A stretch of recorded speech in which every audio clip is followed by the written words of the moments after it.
بسم اللہ الرحمن الرحیم۔ السلام علیکم ناظرین، آپ میرا یوٹیوب چینل دیکھ رہے ہیں حقیقت پلس۔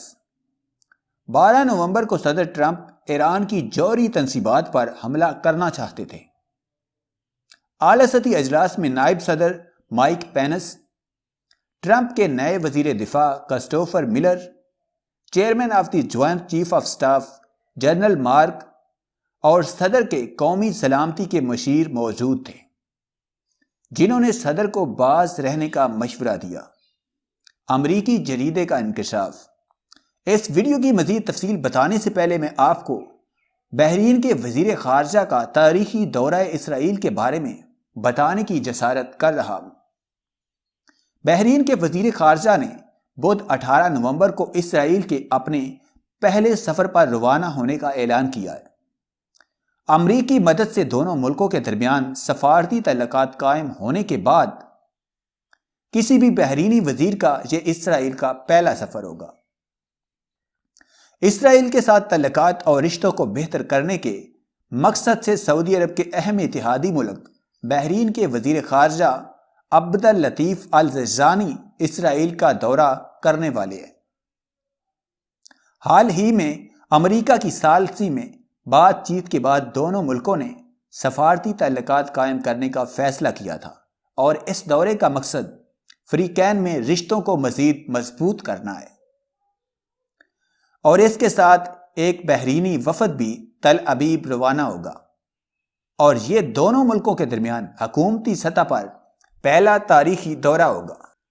سفارتی ذرائع کے مطابق بحرین کے وزیر خارجہ اپنے دورے کے دوران اسرائیلی وزیر اعظم بنیامین نیتن یاہو سے ملاقات کے ساتھ ساتھ اس دوران اسرائیل کا دورہ کرنے والے امریکی وزیر خارجہ مائک پومپیو سے بھی بات چیت کریں گے۔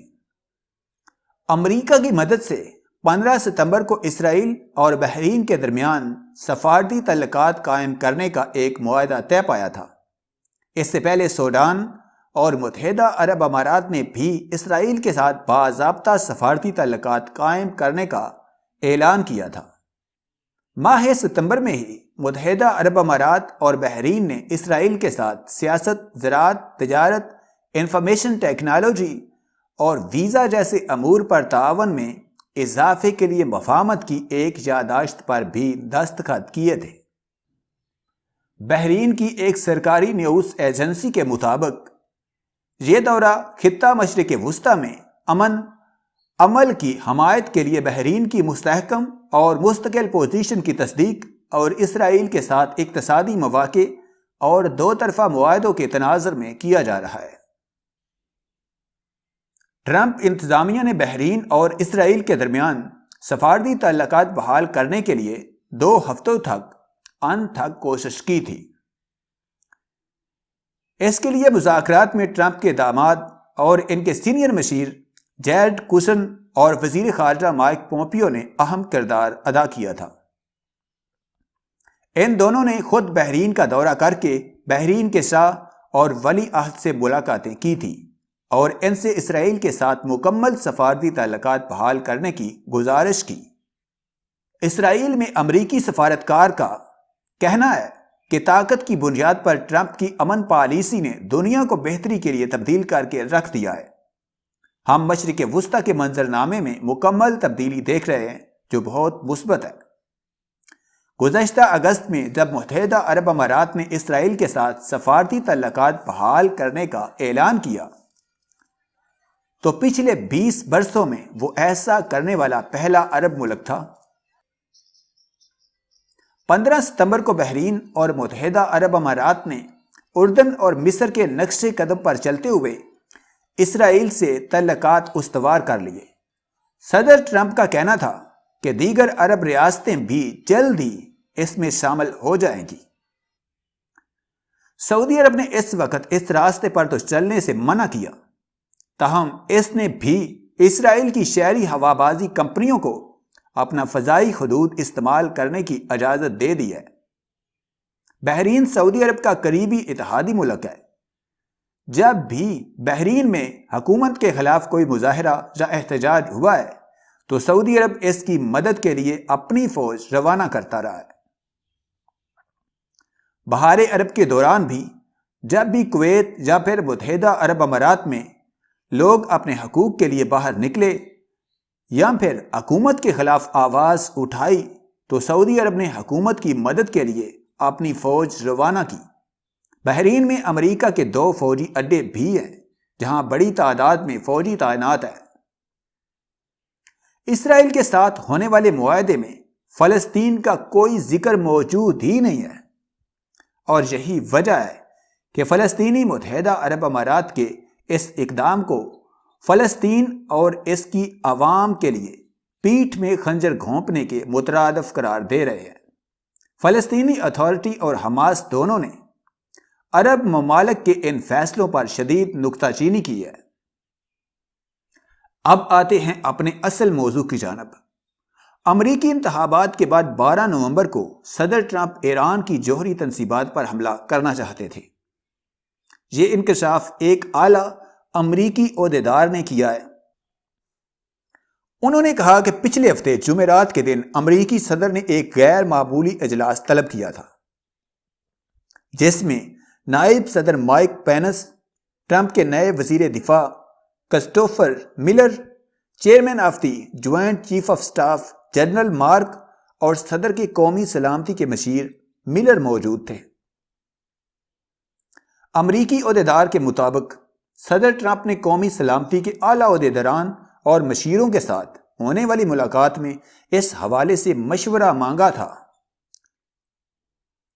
عہدیدار نے معروف امریکی جریدے نیو یارک ٹائمز سے اس ملاقات کی تفصیلات کی تصدیق کی، جس میں شریک مشیروں نے صدر کو ایک بڑی جنگ کے خدشے کے پیش نظر ایسا نہ کرنے کا مشورہ دیا۔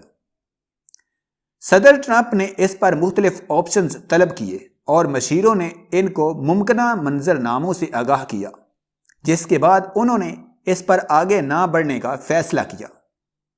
بتایا گیا ہے کہ ملاقات میں فوجی قیادت اور قومی سلامتی کے مشیروں کے علاوہ امریکی دفتر خارجہ نے بھی اس کی شدید مخالفت کی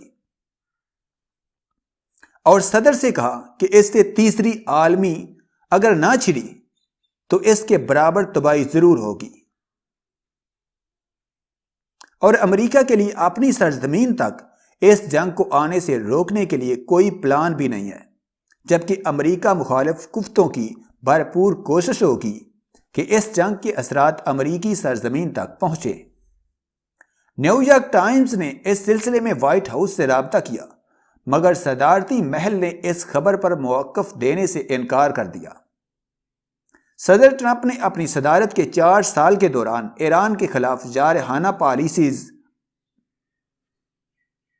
نیو یارک ٹائمز نے اس سلسلے میں وائٹ ہاؤس سے رابطہ کیا، مگر صدارتی محل نے اس خبر پر موقف دینے سے انکار کر دیا۔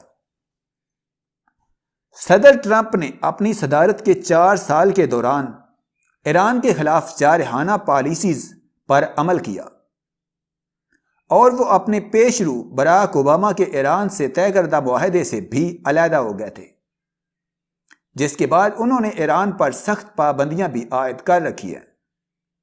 جنوری میں عراق کے شہر بغداد کے ہوائی اڈے پر امریکی ڈرون حملے میں ایرانی جنرل قاسم سلیمانی ہلاک ہو گئے تھے۔ اس حملے کا حکم بھی صدر ٹرمپ نے دیا تھا، لیکن اپنے 4 سالہ دورے اقتدار میں وہ بڑے پیمانے پر جنگ چھیڑنے سے باز ہی رہے ہیں۔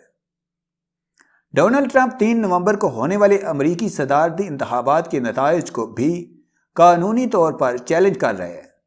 ان کی جانب سے 20 جنوری کو نو منتخب صدر جو بائیڈن کو اقتدار کی منتقلی کی جانی ہے، اور اقتدار منتقل ہونے سے قبل یہ ایران پر حملہ کر سکتے ہیں۔ کرونا وائرس کی دوسری لہر آ چکی ہے اور کہا جا رہا ہے کہ اس کی شدت پہلی لہر سے کہیں زیادہ ہے۔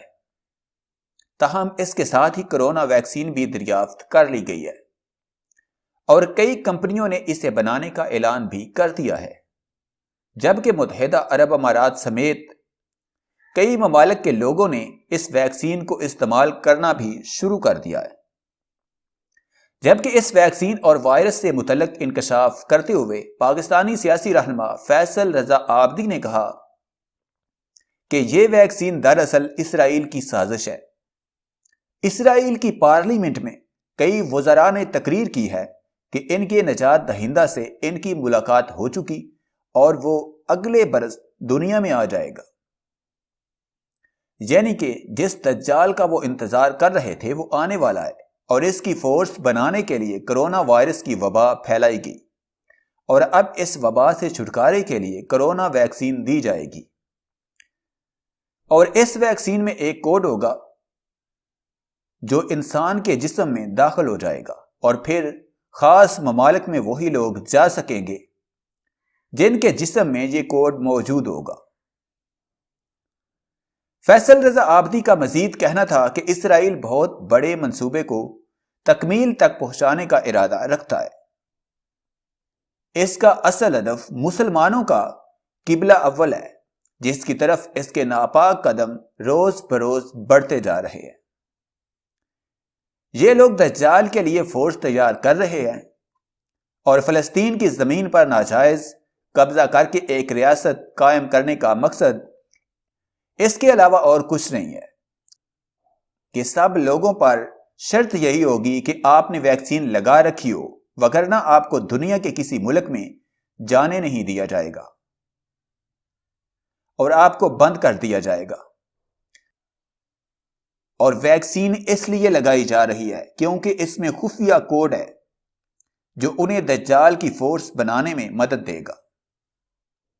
جبکہ دوسری جانب اسرائیل کی لینڈ ڈیولپمنٹ اتھارٹی نے اپنی ویب سائٹ پر ایک ٹینڈر جاری کیا ہے جس میں فلسطین کے دارالحکومت کے مشرقی کنارے پر 1200 سے زائد گھر تعمیر کرنے کا ٹھیکہ دینے کی بات کی ہے۔